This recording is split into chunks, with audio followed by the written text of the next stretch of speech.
Hi, Steve here at the Backroom Comics Podcast. We're here at the first annual Jet City Comic Show at the beautiful Seattle Center. I am sitting here with Agnes Garbowska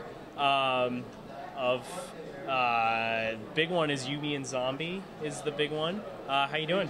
I'm doing wonderful. First time in Seattle and I'm loving it. Yeah? How's the con going? Actually really good. A good crowd of people, constant traffic, and everyone likes my stuff, which is totally cool. That's great. So you're born in Poland, you live in Toronto, yeah. Correct? How did you get into comics, just as, get interested in comics? Was it at an early age, or what? Just tell us your story. Sure thing. Well, I loved comics ever since I was a little kid. I was introduced to them at a young age.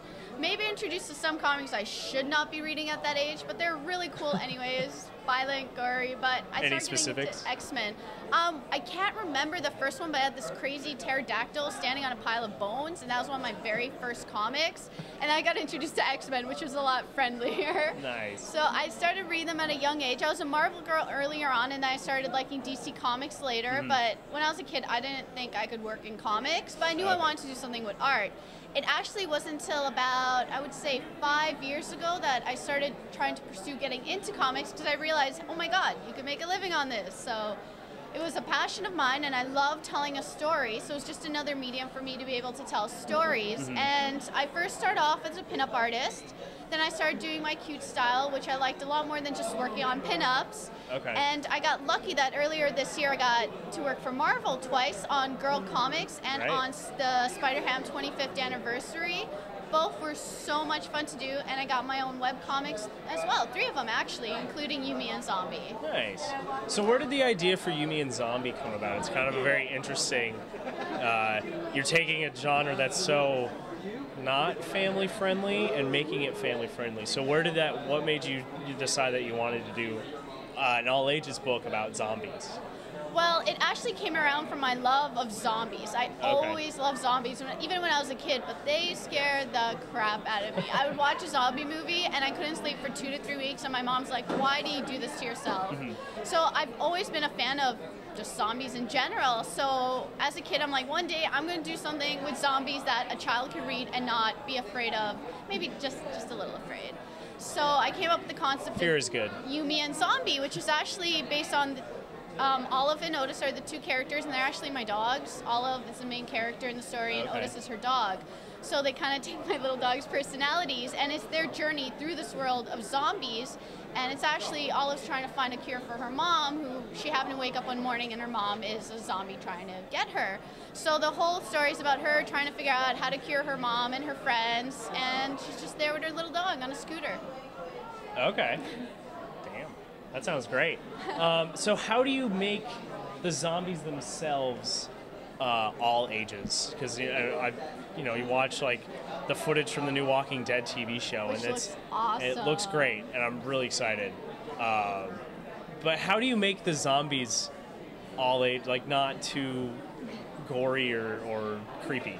That was tricky at first. So basically, my zombies are like somebody who has never once brushed their teeth or combed their hair.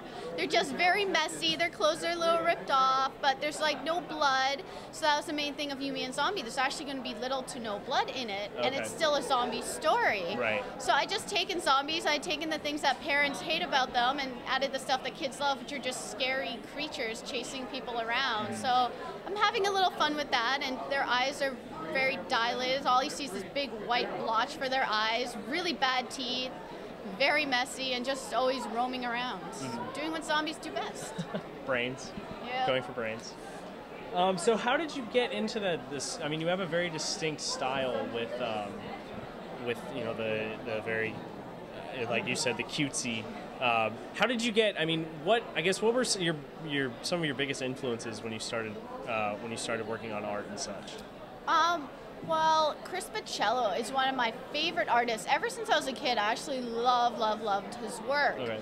So earlier on, I sometimes tried to draw like Jim Lee and Chris Baccello, but it wasn't my thing. But of course, it's how you learn to draw comics, copying other people that you admire.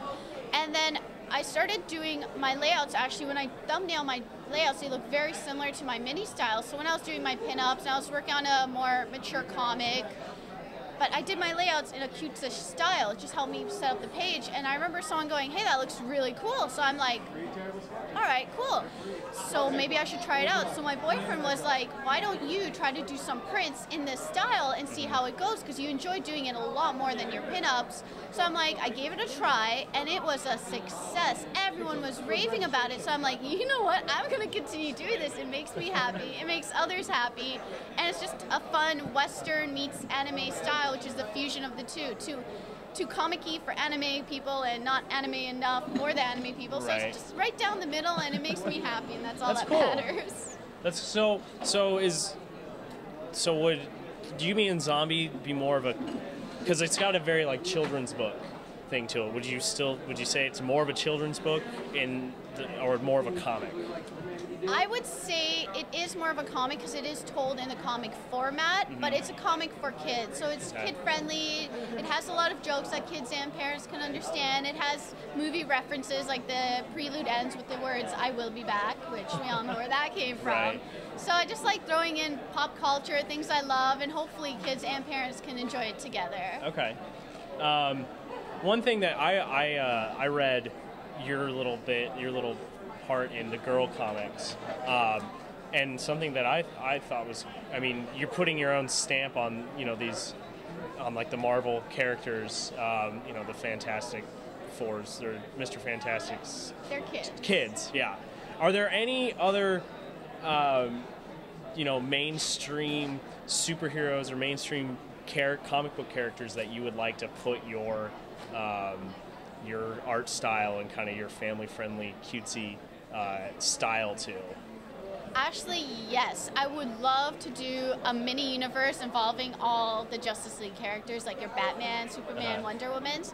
I read a Batman Superman comic where it was 2 issues, and it all took place in this mini universe. And this was already after I started doing my mini style. And I'm like, oh my God, if DC would continue doing this, I would totally buy it. Even better, I would draw it. But like Tiny Titans, for example, with Franco and Art is one of my favorite books, and I read it, and it's so witty, and they're actually really good friends of mine, and I love what they do. So if I could do like a DC mini universe where like the crime fighting and little mini Joker running around, I would be in heaven. That sounds awesome. I would totally buy that. So I guess to wrap things up, so you have Yumi and Zombie, which you self-published, correct? Do you have anything else that you're working on that you can talk about? Yeah, actually, my web comics, there's 3 of them online. One of them is Yumi and Zombie, and it's telling the story right from the beginning, from the first days that this whole zombie thing takes place. There's another story called Waking Up Abby, which is about a girl named Abby who has the luck, or not luck, to wake up every single morning with a new ability. So the first story is her being able to stick to everything, which everything she touches basically just sticks onto her. So she's trying to get by a day of school with everything sticking to her. And the last one's called Imagination Station, which out of 3 I would say is the most kid-friendly, youngest readers, because it's about 3 girls who imagine their entire world as a giant space adventure. Oh, okay. And that's all online on agnesgarbowska.com. Cool, good. It's interesting. I mean, you're so focused on the all ages stuff.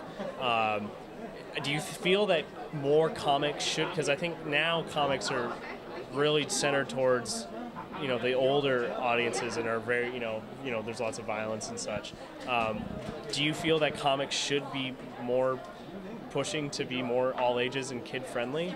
I totally do. Like, take Tiny Titans, for example. It won an award, and it's a kids comic which parents can enjoy too. So if they take that idea of doing a comic for kids that parents can enjoy with their kids, I think it would bring more kids to Comic Cons, because if you look at comic shows, it's almost all adults, and adults bring their kids.